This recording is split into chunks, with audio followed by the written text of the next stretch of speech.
OMG pasabog! May madidisband isang team ngayon sa PVL. Pasabog ito at talaga namang anong team kaya ang tinutukoy? Legit sources ating ibubunyag. Clue niya, isa rin sa mga sikat na team at hindi in-expect na talagang madidisband ang team na ito. Oh my God! Kaya bago natin simulan guys, please naman, huwag niyong kalimutan mag-like, comment, and subscribe and pa-hit the notification bell para lagi po kayong updated sa aking mga bonggang video about sa volleyball dito sa Pilipinas. Please subscribe, thank you very much, and God bless. Oh my God, nakakagulat nga ito. Lalong-lalo pa, marami na nagmamahal sa mga teams ngayon sa PVL at halos lahat na lumalakas at nakakapantay na sa dating malalakas at veterans team.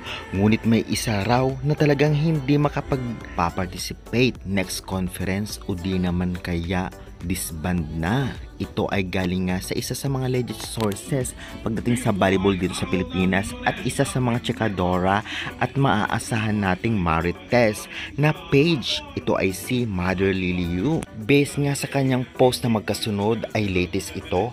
Grabe, sad news for volleyball fans. One team will be filing a LOA disbanded at the end of this year. Iba pa ito sa unang nabalita na magdi-disband.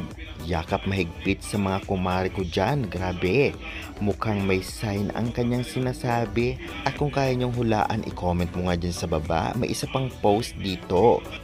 With the disbandment of this team, these talented players are up to grabs. The player movements will be insane this December. Sana lahat may mag-absorb, mahirap walang trabaho. At ayan pa ang ilang komento niya sa kanyang post. At isa pa to sa pinaka-importanting komento niya, clue, yung team na di nyo ine-expect na magdi-disband. Wow, grabe ito. Ano kaya ito? Dahil nga sa kanyang upload at syempre sa kanyang mga komento sa kanyang post ay marami ang naloka at hindi in-expect ang pasabog na ito galing sa isang legit sources. Anong team kaya ang sinasabi ni Mother Lily Yu? Possible na mga veterans team kaya ito kagaya ng Chocomucho, Creamline, PLDT, or Signal? Well, kung alam nyo at talaga namang sa tingin nyo ay yung team na iyon, sige nga pa-comment nga sa baba and pa-subscribe na lang. Maraming salamat.